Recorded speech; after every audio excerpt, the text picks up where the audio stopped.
listen to what the fans have to say, you know. And the first 3 races of the chase, quite frankly, hadn't really moved the needle much.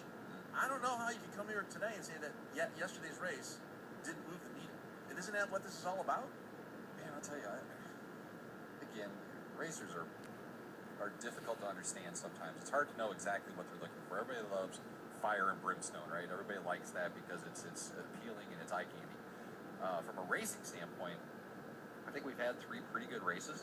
You know, I look at Kansas, I think it was a good race. I don't like a lot of cautions. I think that's a bad thing because it doesn't allow the racers to race, especially in a situation when you have a tire strategy race like what we did. It just kind of jumbles it all up and makes it kind of crazy.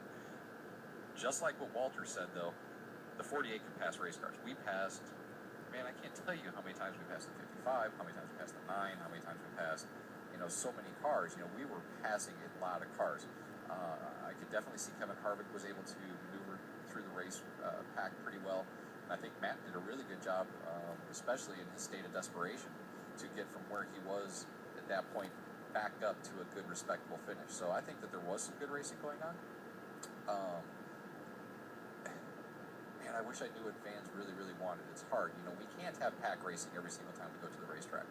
I think that good racing is watching the strategy, watching the races play out, watching the pit crews do a good job, watching the crew chiefs do their job, and I think that you saw a lot of that yesterday. I think it started on Friday with pit selection with the 29. They did a great pit pick. They were able to qualify up front, stay up front, and they did a great job.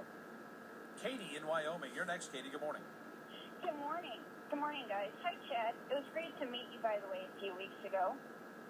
Oh. My question is, do crew chiefs have rivalries like drivers do? Oh, sure. Yeah, there's a lot of crew chiefs that don't really care for me too much, but that's just not limited to crew chiefs. But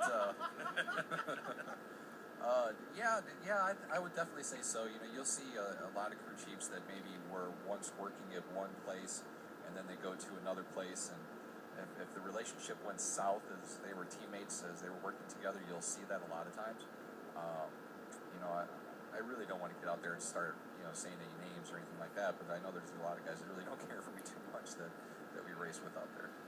Now, okay, let's talk about the rivalry thing. Last week we had a topic on the show, and we used some sound from other sports. Michael Jordan called out O.J. Mayo, who was his high school kid.